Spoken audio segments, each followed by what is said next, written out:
pátria.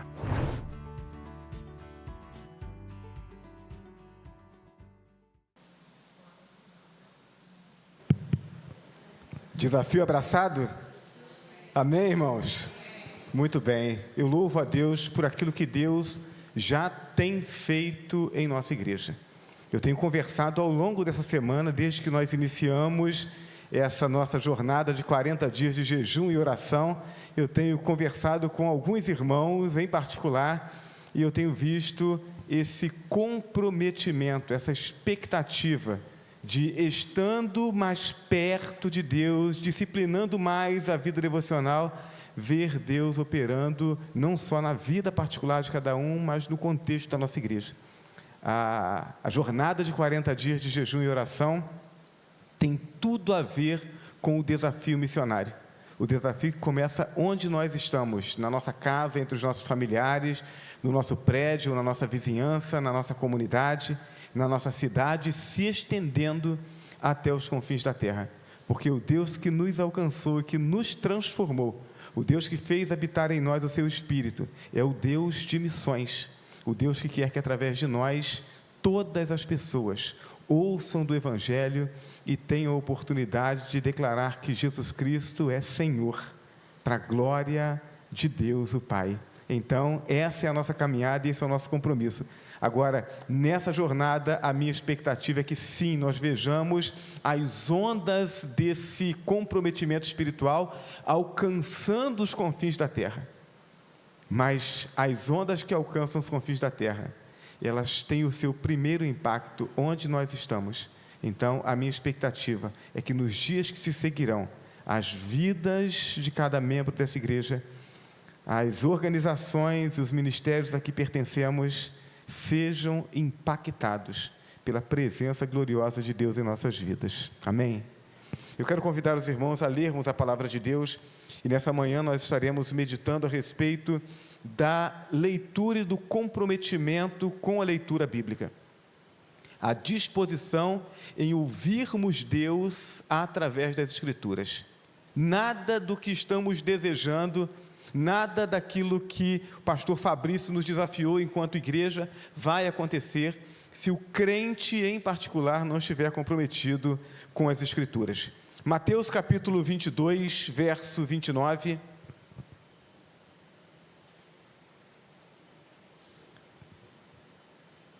O texto nos diz assim, Mateus 22, verso 29. Jesus respondeu: vocês estão enganados, porque não conhecem as Escrituras, nem o poder de Deus. Que Deus abençoe a leitura da sua palavra, amém? Vamos orar mais uma vez? Nosso Deus e nosso Pai, nós agradecemos ao Senhor por podermos estar aqui juntos compartilhando a Tua palavra, mas somos carentes da direção do Teu Espírito, para que possamos realmente entender, uma vez que o próprio texto que acabamos de ler, ele fala sobre religiosos que tinham a Tua palavra na mão, mas que não entendiam, não a conheciam como deveria.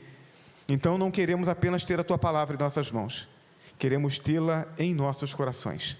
Então aplica a Tua palavra a nós, ó Deus, nessa manhã. Nós oramos em nome de Jesus. Amém. Vocês estão enganados, porque não conhecem as Escrituras nem o poder de Deus. Qual é o contexto em que está esse texto?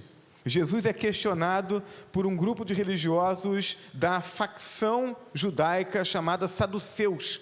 Então nós temos os fariseus, que eram extremamente zelosos da lei, e nós temos os saduceus, e os saduceus diferiam dos fariseus no fato de que eles não acreditavam na ressurreição dos mortos, não acreditavam em anjos. Então eles tinham uma visão muito primitiva das crenças do judaísmo. Durante aquele período interbíblico, o período entre a última profecia, a profecia de Malaquias, e a primeira profecia de João Batista, nós temos um vazio de Deus na história. E durante esse período, os judeus sofreram grandes perseguições. A história nos narra isso. E o sofrimento demasiado desse povo começou a produzir no coração deles exatamente essa reflexão. se nós estamos buscando a fidelidade a Deus, não abrimos mão da adoração a Deus, não nos unimos a outros povos na adoração a outros deuses, e nós estamos sofrendo, então, se Deus de fato existe, há uma esperança após a morte. E essa reflexão começa a desenvolver dentro do povo judeu esse conceito de que havia uma esperança maior. Eles começam a voltar os olhos para as Escrituras e eles começam então a encontrar parâmetros para essa expectativa. E quando Jesus vem, Jesus vai desenvolver essa doutrina que na verdade já era algo que estava no coração dos fariseus. Mas os saduceus não criam nisso. E eles não debruçavam nas Escrituras com o coração aberto e o desejo de realmente entender o que as Escrituras diziam, para encontrar então o respaldo para desenvolver essa fé e essa esperança. E aí, quando Jesus é questionado por eles, eles querem fazer uma pegadinha com Jesus. E eles dizem: olha, no nosso meio tinha uma mulher que ela se casou com o primeiro de 7 irmãos. E ele morreu antes de ela ter filhos. E aí a lei de Moisés diz que se isso acontece, ela deve ser dada ao segundo irmão, para que possa ter filhos e então produzir lá a descendência do seu primeiro irmão. E aí ela foi dada ao segundo, o segundo morreu, o terceiro ela foi dada, morreu também, enfim, deu aos 7 e morreram os 7, e por fim ela morreu também. Quando houver ressurreição, então, como você diz que tem ressurreição, ela será de quem? E aí Jesus responde a eles exatamente com essa palavra: vocês estão enganados porque não conhecem as Escrituras nem o poder de Deus. E Jesus, na continuidade, ele vai dizer: por quê? Porque na ressurreição não se casam nem se dão em casamentos, são todos como os anjos. Então esse questionamento de vocês não faz sentido, ele só existe porque vocês ignoram aquilo que a Bíblia diz, ignoram aquilo que Deus revela através das Escrituras. É esse o contexto dessa declaração. E eu quero chamar a atenção dos irmãos, então, nessa manhã, para essa necessidade de nós olharmos com atenção e com o coração aberto para aquilo que Deus quer nos falar através das Escrituras. As últimas gerações de crentes têm sido caracterizadas, e eu não me canso de falar sobre isso, caracterizadas pelo analfabetismo bíblico e pela desnutrição espiritual. Houve um tempo em que o crente, o evangélico, era chamado de o Bíblia, né? Quem tem mais tempo na caminhada cristã lembra disso. Por quê? Porque o evangélico, para qualquer questão que era levantada, ele tinha uma resposta bíblica. Então perguntou alguma coisa, ele diz: a Bíblia diz assim. Por quê? Porque conhecia as Escrituras. Mas nós vivemos já há algum tempo essa falta de conhecimento e de comprometimento. Por que isso acontece? Primeiro, por causa dos movimentos pentecostais.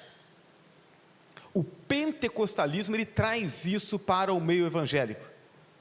Então, a confiança e a busca de ouvir Deus através das visões, das revelações. Então o indivíduo, antes de crer em Jesus, ele ia em cartomante, ele lia o horóscopo, não saía de casa antes de fazer uma consulta dessa, ia em alguém que jogava búzios, e ele queria saber como é que era o futuro. E agora ele se converteu, ele não pode mais fazer isso, mas ele quer continuar buscando o futuro, e aí ele vai buscar quem tem revelação, quem revela sonhos, quem faz profecias.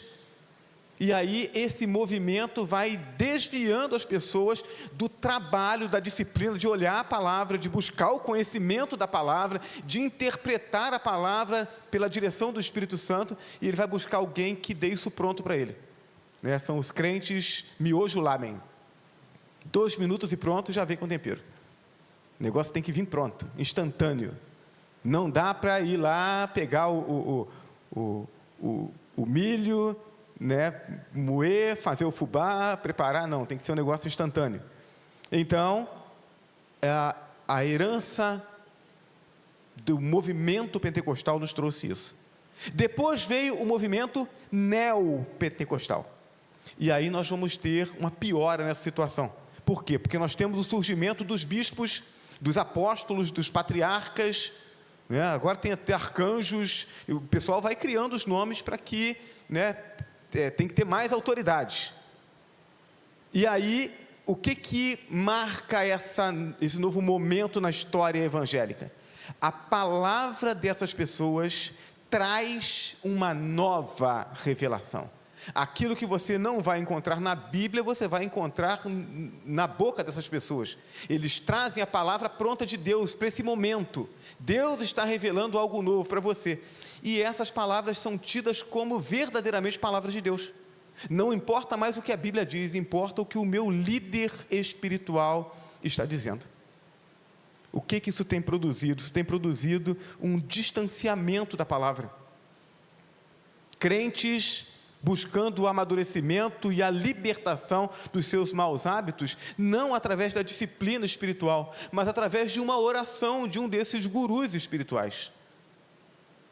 São as promessas de que você vai passar 1 dia, 2 dias, 3 dias em um retiro, não que os retiros não sejam importantes, não que eles não tenham um valor espiritual, um valor na dinâmica eclesiástica, mas a expectativa é, você vai lá e aquilo que você iria amadurecer em 10 anos de vida cristã, você vai amadurecer num final de semana. E se você não conseguiu resolver alguma questão do seu mau hábito, vai lá, porque o apóstolo vai orar, e ele vai repreender o espírito da maledicência, o espírito da usura, o espírito da boca suja, o espírito da desonestidade, e você vai sair limpo. Quando, na verdade, essas questões devem ser resolvidas com o estudo da palavra, com a intimidade com Deus e com a disciplina.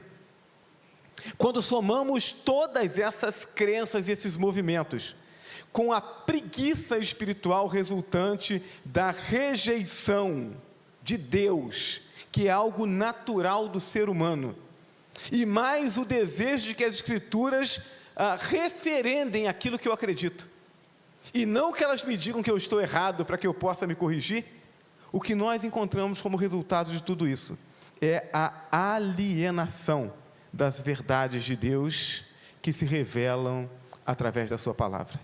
E aí nós vamos ter religiosos do cristianismo, e não crentes em Jesus Cristo, não discípulos de Jesus Cristo.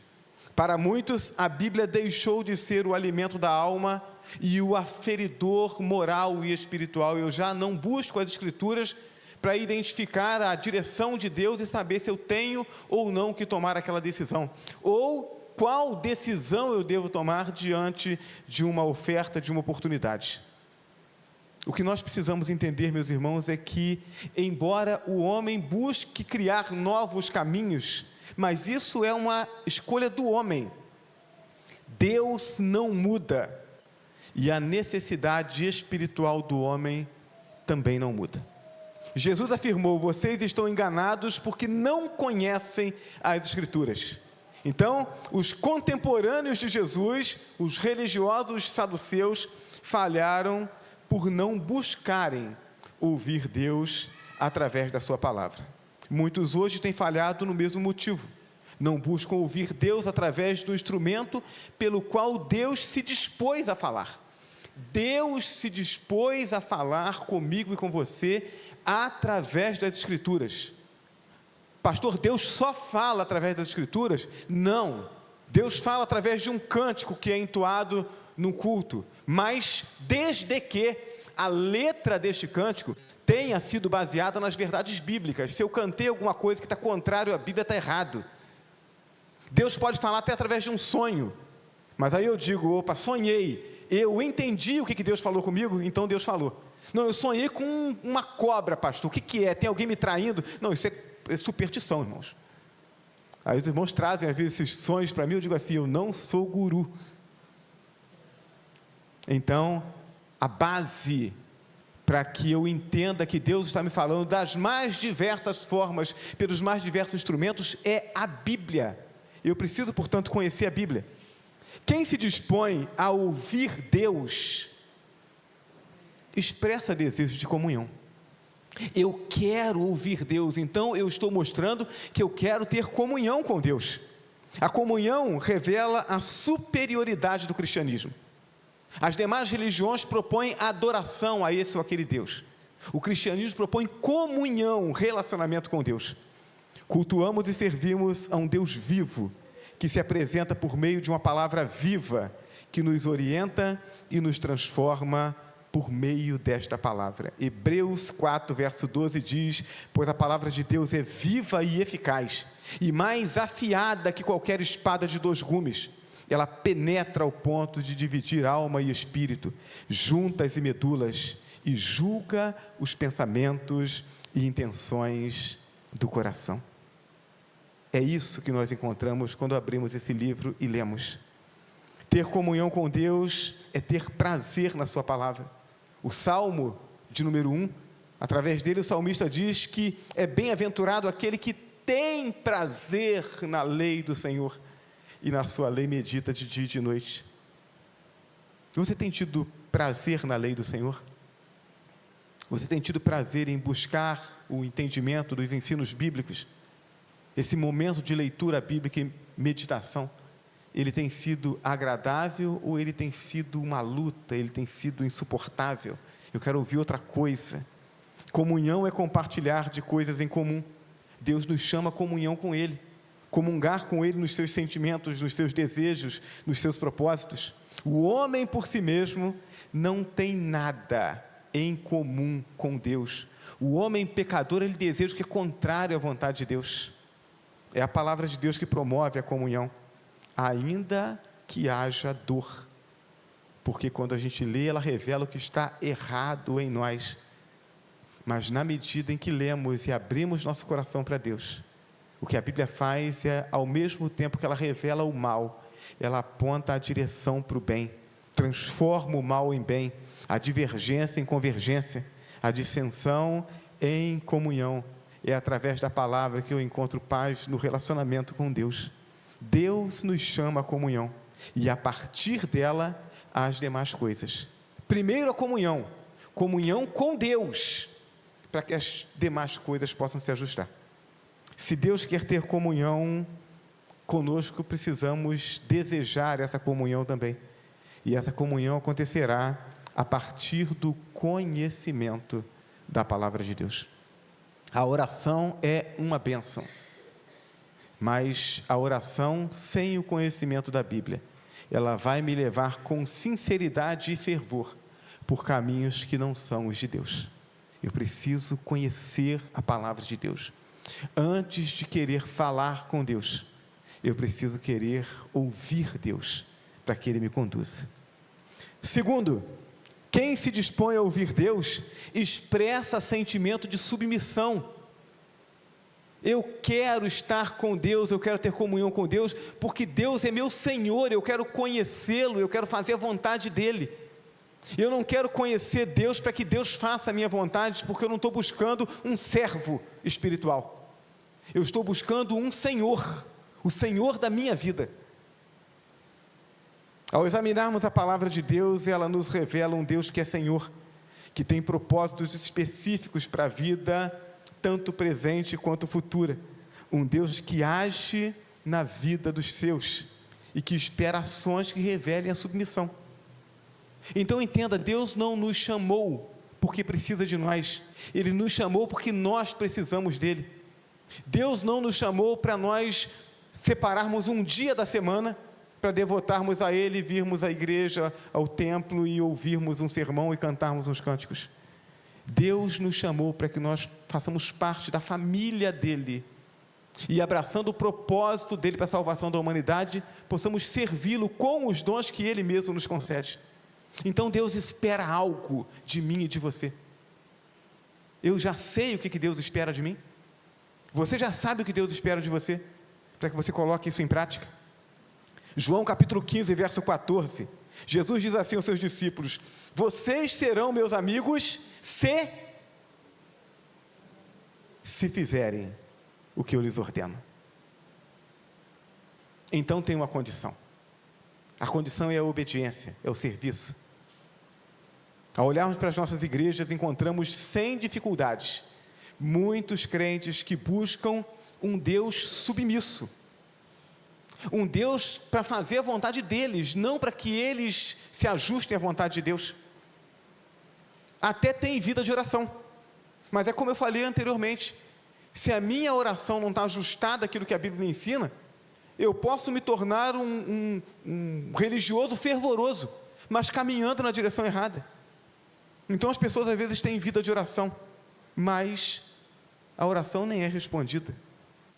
Por que isso acontece, pastor? Tiago nos responde isso, Tiago 4, verso 3, quando pedem, não recebem, porque pedem mal, pedem por motivos errados, para gastar em seus prazeres. Crentes que vivem uma vida irreal, oram a um Deus que não existe, agem segundo os seus próprios sentimentos, como se fossem a expressão da vontade de Deus, mas na verdade é só a sua própria vontade, não tem nada a ver com Deus, mas são incapazes de examinar as Escrituras. E por que não fazem isso? Porque não querem uma submissão real. Quando eu olho para as Escrituras sem preconceito, eu vejo aquilo que Deus quer para a minha vida. Mas quando eu abro as Escrituras já com um preconceito, eu quero encontrar textos que justifiquem o que eu penso. E se eu não encontrar nenhum, eu torço algum para que ele justifique aquilo que eu quero. E se eu não encontrar nenhum, aí eu vou sair por essa linha, né, de alguns que dizem que a Bíblia precisa ser reformada. Por quê? Porque eu acredito tanto que a minha vontade é o certo, que eu não consigo admitir que a vontade de Deus aponte na direção errada. Eu comentei com alguns irmãos esses dias, né, sobre um pastor que falou sobre um membro de uma igreja, que ele era radicalmente contra que crentes participassem de festas, de casamentos, e aí um outro irmão disse para ele, peraí meu irmão, como é que você me diz que não pode ir em casamento? Jesus foi num casamento, e ele disse, mas não devia ter ido. Como assim? Então tem crente que é desse jeito, ele acredita tanto naquilo que ele escolheu como verdade, que se for possível ele torce a Bíblia para poder ajustar ele. O problema é que sem completa submissão à vontade de Deus, não há vida abundante. Romanos 12, verso 2, não se amoldem ao padrão desse mundo, mas transformem-se pela renovação da sua mente, para que sejam capazes de experimentar e comprovar a boa, agradável e perfeita vontade de Deus. Josué capítulo 1, verso 8, não deixe de falar das palavras deste livro da lei, e de meditar nelas de dia e de noite, para que você cumpra fielmente tudo o que nele está escrito, só então seus caminhos prosperarão, e você será bem-sucedido. O segredo do sucesso está em conhecer e obedecer a palavra de Deus. O servo deve ser submisso ao seu Senhor, deve buscar conhecer a vontade do seu Senhor e se esforçar por cumpri-la. Meus irmãos, quando Deus olha para nós, Ele não procura perfeição, Ele sabe que não vai encontrar, mas Ele procura um coração quebrantado, um coração que sabe a direção, que está comprometido em caminhar na direção da vontade de Deus. E para cada tropeço que dá, ele pede perdão a Deus, ele se levanta, busca a direção em Deus e diz, é para lá que eu tenho que caminhar. O justo cairá 7 vezes, e 7 vezes se levantará. Então, a preocupação de Deus não é em quantas vezes você vai cair, mas é se você continua disposto a se levantar, e a continuar caminhando na direção dele. Então, preste atenção, nem só de sermão vive o crente, mas também e principalmente do exame diário e da obediência à palavra de Deus. Então eu fico contente quando os irmãos chegam para mim e dizem assim, pastor, é tão bom vir no domingo e ouvir o seu sermão, o pastor explica a palavra, eu consigo entender, eu fico contente com isso, por quê? Porque para isso Deus me chamou, e eu me esforço para fazer isso da melhor maneira possível. Mas se você mantém o seu alimento espiritual apenas com o sermão de domingo do pastor, meu irmão, você vai ficar raquítico espiritualmente. Deus não chamou você para que você viva nesse tempo de sacerdote, em que alguém ouve a voz de Deus e transmite. Jesus rasgou o véu do templo. Você tem livre acesso a Deus. A palavra está na sua mão. Não abra a mão desse privilégio. Você quer servir a Deus? Examine as Escrituras. Por fim, quem se dispõe a ouvir Deus, expressa a sua busca pela santificação. Eu quero ser santo. Eu quero viver esse processo de santificação diária. E então eu vou buscar na palavra de Deus essa ferramenta que me purifica e que me torna melhor a cada dia. Na prática do evangelismo pessoal, nós encontramos frequentemente pessoas que não conhecem a Deus, mas que afirmam terem certeza de que vão para o céu. E aí você pergunta, mas vem cá, qual é a base sobre a qual você deposita essa confiança de que vai para o céu? E aí a pessoa diz, não, porque eu sou uma pessoa boa. Eu faço bem para os outros, eu não falo mal de ninguém. Quando eu vejo alguém que está com alguma dificuldade, eu vou lá ajudar. Se eu sei que tem uma família que está passando fome, eu vou lá e levo uma cesta básica. Eu sou uma pessoa boa, passo na rua, tem um mendigo ali, eu tiro o dinheiro, eu dou. Eu sou uma pessoa boa, então eu tenho certeza de que eu vou para o céu. Base errada. A Bíblia diz que não é pelas obras, mas é pela graça mediante a fé em Jesus Cristo. Mas ver alguém que não conhece o Evangelho fazendo essa afirmação, bom, está mais do que normal. A minha responsabilidade como crente é dizer para ele a verdade do Evangelho. O problema que nos assusta é encontrar crentes cuja certeza da salvação está depositada em falsos fundamentos. Por que você tem certeza? Porque eu faço parte de um ministério da igreja, e eu me dedico, estou comprometido com o serviço. Olha, eu não tenho nem tempo para cuidar das minhas coisas em casa, porque eu estou envolvido com esse trabalho, com aquele outro, e saio enumerando o ativismo religioso. Eu não perco um culto. Quarta-feira, domingo de manhã, domingo de noite, se me informarem que tem um culto de uma vigília na sexta, e eu estou lá, participo de tudo, sou assíduo, contribuo para a beneficência da igreja. Ele vai enumerando coisas que ele faz, mas na verdade ele não está comprometido, por falta de conhecimento com a fonte verdadeira da salvação. Quando olhamos com cuidado para a igreja, percebemos que grande parte dos que pregam, lideram, cantam, passam muitas vezes semanas sem abrir a palavra de Deus na sua casa, se alimentam daquilo que ouvem no templo. Eu preciso repensar isso. Se eu me enquadro nessa descrição, eu preciso repensar a minha vida espiritual, porque isso é falta de busca e de comprometimento em crescer, em melhorar, em se ajustar ao caráter de Cristo. É falta de compromisso com a santificação. Santificação é elemento essencial àquele que deseja o céu. Hebreus 12, verso 14 diz: esforcem-se para viver em paz com todos os homens, em paz com todos e para serem santos. E ele conclui: sem santidade ninguém verá o Senhor.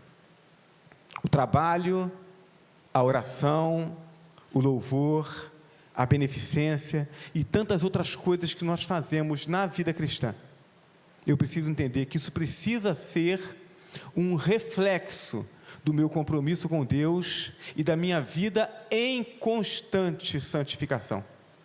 Esses elementos por si só não santificam. A Bíblia me diz que existe um elemento disponibilizado para nós que promove santificação.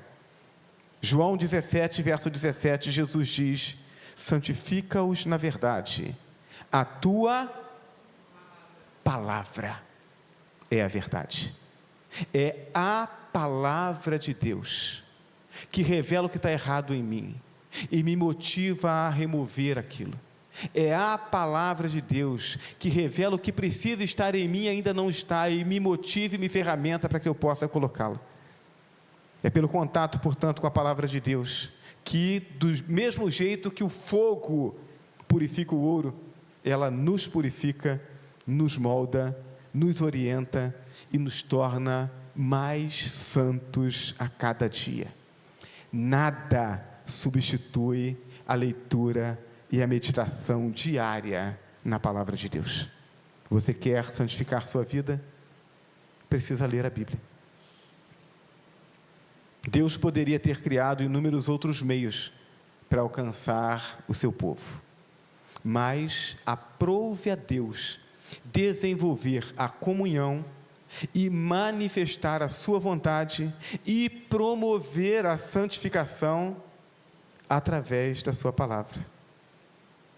Jesus nos adverte: vocês estão enganados porque não conhecem as Escrituras nem o poder de Deus. Nessa manhã, somos desafiados a dedicarmos mais tempo, e tempo de qualidade, na leitura e na meditação da palavra. Se fizermos assim, nossos 40 dias de jejum e oração serão muito mais robustos, e depois que terminar essa jornada, nós continuaremos crescendo. Aquilo que estivermos nos propondo a fazer na igreja local e no reino de Deus, será muito mais robusto e com uma direção muito mais segura. Deus nos chama a meditarmos na palavra dEle, e permitirmos que através dessa palavra, Ele nos conduza e nos dirija, para que possamos produzir frutos que permaneçam para a vida eterna. Que o Senhor nos ajude a assumirmos e a vivermos esse compromisso. Amém? Coloque-se de pé, vamos orar ao Senhor. Logo após, nós estaremos entoando mais um cântico de adoração ao nosso Deus, e será oportunidade para que você consagre ao Senhor seus dízimos e suas ofertas.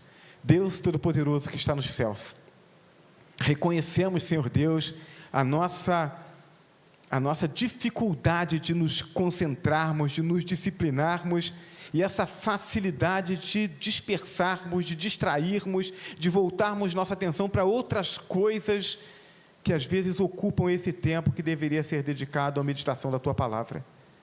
Mas declaramos nessa manhã que o Senhor está certo e nós estamos errados. Pedimos perdão pelas vezes em que permitimos que outras coisas ocupassem tanto o nosso tempo que nós não dedicássemos tempo à leitura e à meditação da Tua Palavra. E rogamos ao Senhor que nos ajude a reinstalarmos esse hábito, caso ele esteja perdido. Rogamos ao Senhor que nos conduza pelo Teu Espírito, para que quando estivermos meditando na Tua Palavra, que de fato estejamos atentos ao ensino dela, não buscando a justificativa para aquilo que nós já acreditamos, mas buscando entender qual é a Tua vontade. E dessa forma, Deus, te pedimos que nos ajude, para que nós, dia a dia, santifiquemos a nossa vida, para que a nossa vida alegre o Teu coração. Opera assim em nós, Senhor. Oramos em nome de Jesus. Amém. Vamos adorar o nosso Deus.